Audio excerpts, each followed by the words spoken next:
Hey there, sports history fan. This is Ross Bliley, the host of the Pigskin Tales podcast. Are you looking for that perfect, unique gift for your sports-loving child or grandchild? Or maybe you're looking for one. Well, I got something very unique for you. It's a racket. It's the ultimate device for the ultimate fan. It's perfect for any time you need to make some noise. What it is a 7-inch compact megaphone. It's got 8 powerful adjustable LED lights, noisemakers. Plus, you can design it all you want to match your team's colors. So get on out there and let's get loud. Bring a racket to your next game or competition to cheer on your favorite team or athlete. To pick up your racket today, head to myracket.com. That's myraket.com. Now it's time to take a sports break, a look at sports history on a daily basis. Hello, my friends of sports history. This is Darren Hayes of the Sports Jersey Dispatch podcast. Welcome once again to the Pig Pen, your place for all things great in sports history. And welcome to your sports break for December 15th, where we will talk about some of the great events in sports that happen each day of the year, in particular December 15th. And we'll preserve at least a small sampling from some of the great athletes every day based on the uniform numbers that they wore. But before we get to those uniform numbers, let's make sure that you know how to get a hold of us. We love to have your feedback. You can reach us at pigskindispatch@gmail.com and also follow us on Twitter at Pigskin Dispatch. You can DM us on there as well. And, we love to hear from you and get the good, the bad, and the ugly from our listeners as we do each and every day. And we answer every email too, and DMs. So now those uniform numbers for December 15th we're going to talk about are numbers 9, 7, 31, 16, 3, and number 14.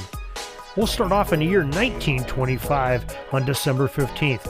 And it happened to be the very first hockey game played at the fine venue of Madison Square Garden in New York City. It took place on this day between the Montreal Canadiens and the New York American hockey team.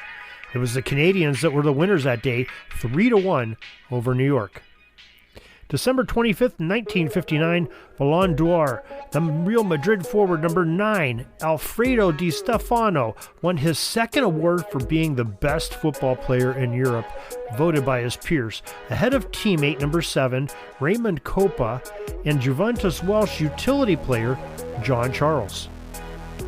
1973 on the 15th of December, it was the Tennessee Volunteers defeating the Temple Owls in the lowest scoring NCAA basketball game in history.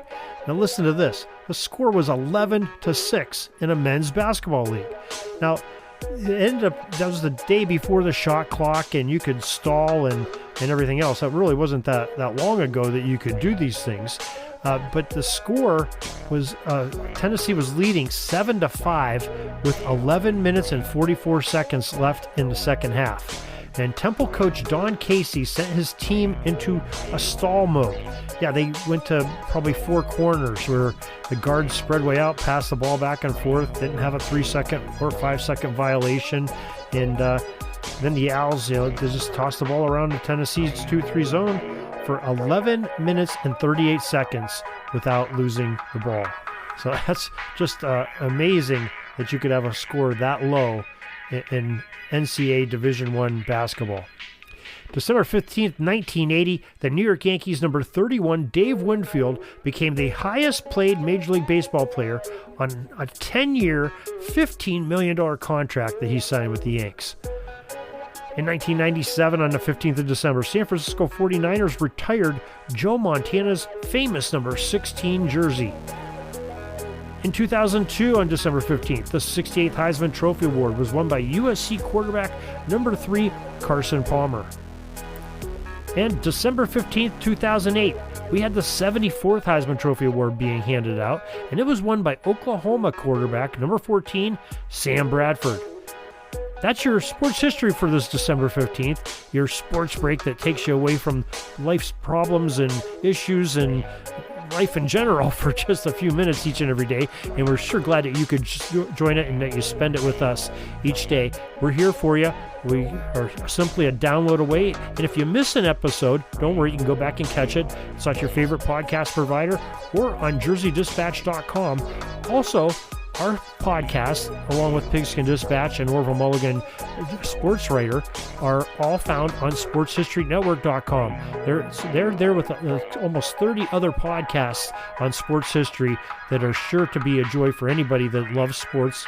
And they're all sports, all genres, all eras. Lots of great guests and historians that come on there too, and just talking about some great sports history. I think you'll find that very enjoyable as well. So till tomorrow, everybody, have a great sports history day.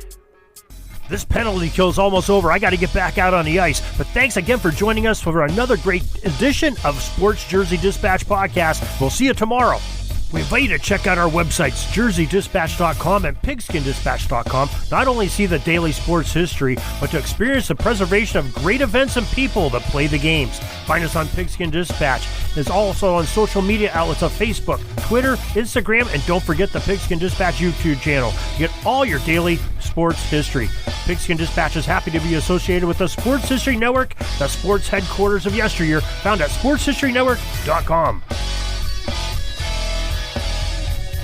This podcast is part of the Sports History Network, your headquarters for the yesteryear of your favorite sport.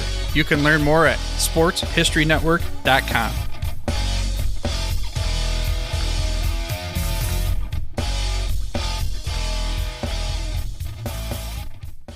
Hey there, sports history fan.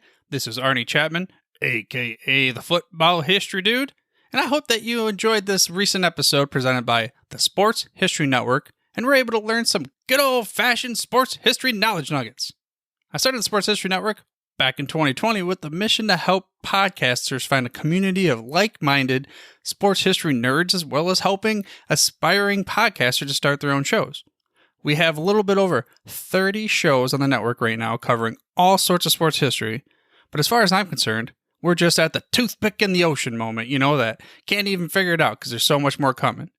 We wanted to create the ultimate headquarters for sports yesteryear, starting with Podcast Network and our website, but we're going to continue to move into other mediums as well. And here's the cool part, because we want you to be part of our team. So if you're interested in starting your own podcast, or maybe being a guest on one of our shows, or who knows, maybe even writing an article for us over on the website. Seriously, all you got to do is reach out to us on the contact page over at sportshistorynetwork.com. You can be as technologically savvy as a Neanderthal tapping on a stone trying to figure out this whole hieroglyphics thing back in the day.